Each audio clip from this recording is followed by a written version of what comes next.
what I spoke of financial literacy is when you're in charge of your finances. So if your expenses continue increasing as your income increases, you won't be in charge of your finances, but your expenses will be controlling you.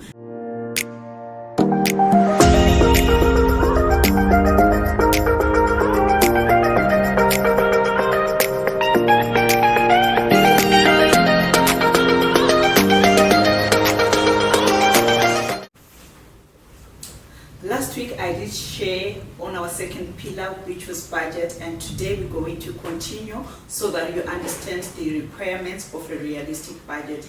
As I had many questions in my inbox, many people were asking how can they be able to stick to a budget and how best can they draft a budget.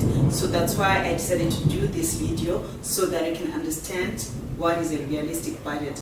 So as I've explained before, that today we're going to be talking of requirements of a realistic budget. So for you to have a realistic budget, you need to understand what is your income, what is your expenses. Then at the end of the day, it can show you if you have a positive cash flow. When I'm talking of a positive cash flow, I'm talking when your income is more than your expenses. So that is a positive cash flow, which is a very good thing which you need to have. But surprisingly, many people, they don't have a positive cash flow. So if you have a cash flow, you are on the right track. What you need to do with that extra money which you have after you have covered your expenses, you need either to increase on your savings, increase on your investments, and if you have a debt, make a financial goal to clear off that debt so that you can open channels for your investment. Then the other part is when your expenses are more than your income. With that, I call it a negative cash flow. It means that you are spending more than what you're actually getting in. So in that case, what you have to do is, number one, you need to trim down your expenses. So you have to go on your spending list or your expense list and check what are your needs and what are your wants. When I'm talking of your needs, I'm talking of your rental or your mortgage payment, I'm talking of your school fees, I'm talking of your groceries. But you now need to look in that list if what you're paying for your rental, if you can afford it. If you can't afford it, you need to downgrade. Look for a cheaper area, for a cheaper place to stay until when you're able to cover all your expenses, or until when your income is more, then you can go back to your normal lifestyle. The other part, when you're talking of groceries, you need to look on your grocery list and see the amount of value which you're spending on your grocery. Is it really basics or is it luxuries on your groceries? And you also need to try to cut down on it. So the most important thing for you to cut down on your expenses is to have a look on everything and ask yourself questions. Is this really a need or is this just a want? So if they are just wants, you can live without wants for a short while whilst you figure out how best you can go back, how best you can manage your finances. The other part, the number two, is you need to increase your sources of income.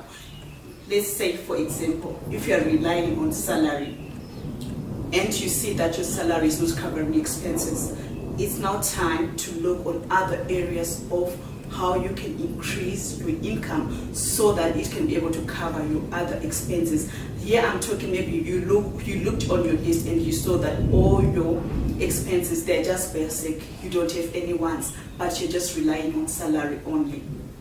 In that case, look for another side business. Look for other ways you can increase your income, because it shows that whatever you're bringing in as your income is not balancing, it's not covering your expenses. So that is a red flag. So many people, they get to ask, how can they increase their income? You can look for things to buy and sell, and that profit can be able to cover your income, or you can look for a problem which you can solve and you can start charging for it. Those are other just basic ideas which you can use. Then the other part, if you have a negative cash flow, I did mention of downgrading.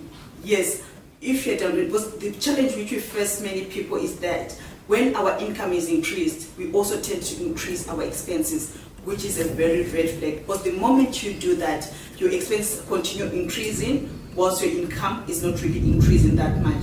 So the recipe to avoid that is that when your income increases, don't also adjust your lifestyle, but try to live within your means so that you can be able to be in charge of your finances. Remember, what I spoke of financial literacy is when you're in charge of your finances. So if your expenses continue increasing as your income increases, you won't be in charge of your finances, but your expenses will be controlling you. And we don't need that when you're talking of financial literacy language. We need to be in charge of our finances, having a handle that we can control our money currently. Then in that future, we have something which will be able to take care of us. So that's basically we need to understand. So as I was explaining, a realistic budget. A realistic budget, it needs to be a positive cash flow where you have more income covering expenses, then you also have money aside for your savings and for your investments, and you also have money to pay your debts. And also when you have a realistic budget is when your income is covering everything and you're not going to borrow money as an extension to your income. You can't be doing that when you're having a realistic budget. And lastly, for you to have a realistic budget, you need to be sticking to your budget. You need to have discipline that, okay, I met this budget. This is my guideline and I have to follow it through. You need to stick to your budget so that you can be in charge of your finances.